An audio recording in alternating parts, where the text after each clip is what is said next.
In today's tech video, I'm going to show you guys how to take a photo on your Insta360 X3.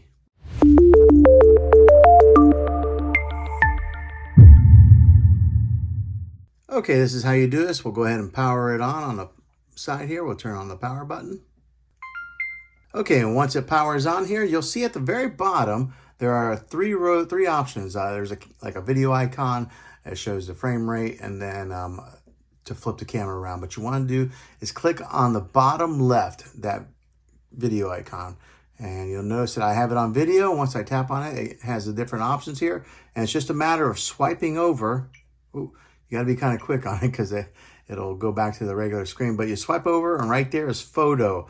That's how you take photos on there, and then that's got different options, but this video is mainly about just how to take a photo on there. Once you have it on photo, you can tap on it again. Okay, and then now it's on photo. It says that it's on 18 megapixels. So what you want to do is right here at the bottom left corner, you'll just tap on that. And then it takes a photo and saves it to your memory card. And there you have it. That's how you take photos on your Insta360 X3.